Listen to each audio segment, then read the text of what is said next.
Hey guys, good morning. This is Brad Krantz. Thanks for joining me today. Monday morning leadership. Why are questions so important? I want to take a stab at this, kind of just touch the surface. I'm taking this from John Maxwell's book, Good Leaders Ask Great Questions. And he asks, questions challenge mindsets and get you out of ruts.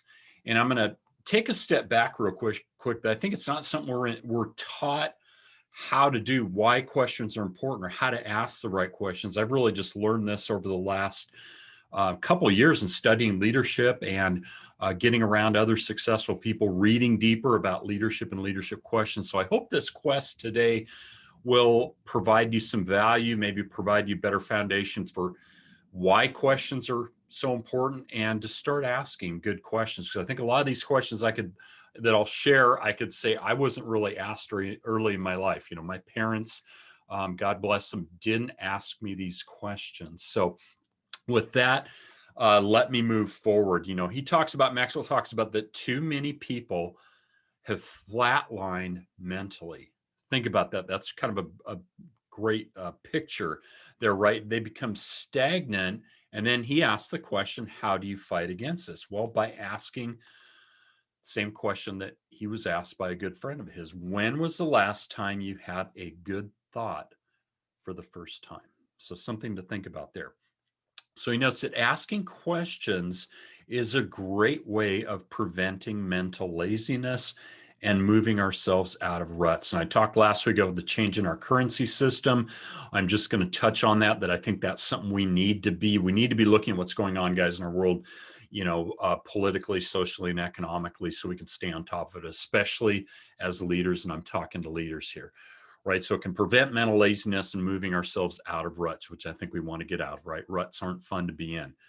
So perhaps that's why someone once said, and I like this quote, the future belongs to the curious. So I've been told, and I recognize I'm a naturally curious person by nature. I want to know how things work. That's why I've delved into this. Why are questions so important? I kind of want to know. I want to know for myself, but I found this quest interesting, again, applicable in a leadership realm here.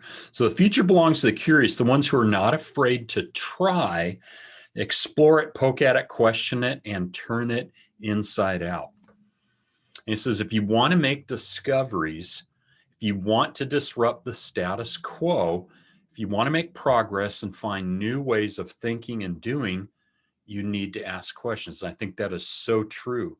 Questions are the first link, he says, in the chain of discovery and innovation. And we could talk on that all day long. Just kind of look at what's happening with the blockchain technology out there, guys. I think we need to be asking questions about where we're headed technologically over the next 10 years, as I talked about last week. So here's something about life-changing questions. And I'm going to give an example of several that John Maxwell had asked of him, because I think they're good.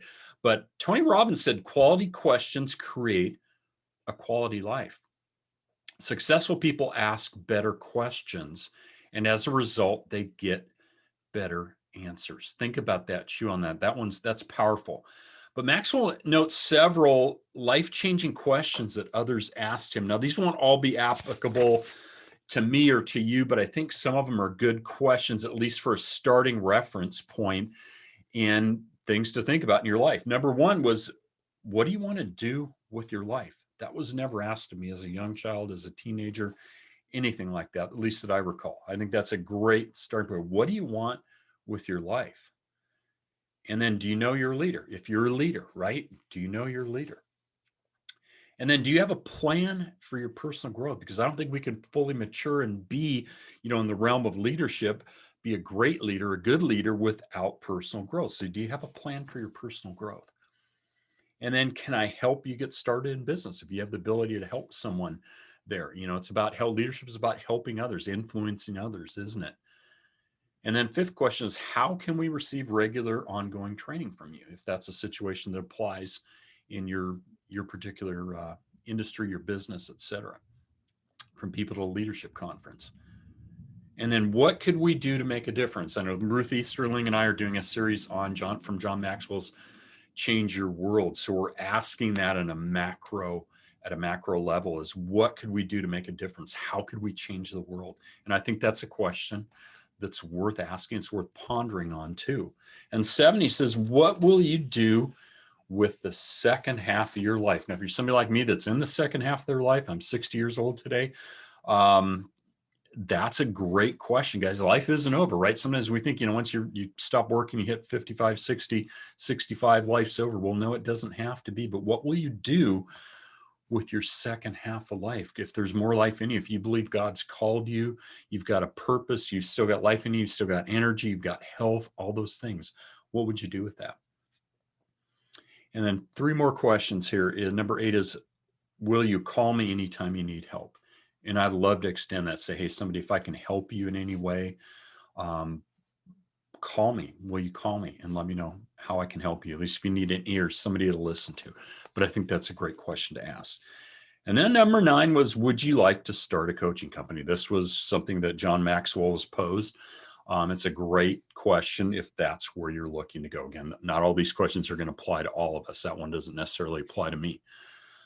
And then question, if you're a believer, if you have faith, if you're a believer in Jesus Christ and you have faith in God, will you trust me with your life? And that comes with God. You trust him with all your heart and lean not on your own understanding, but in all your ways acknowledge him, that he would make his path straight. And believe it or not, that was one of my prayers. That's one of the questions that I ask myself every single day.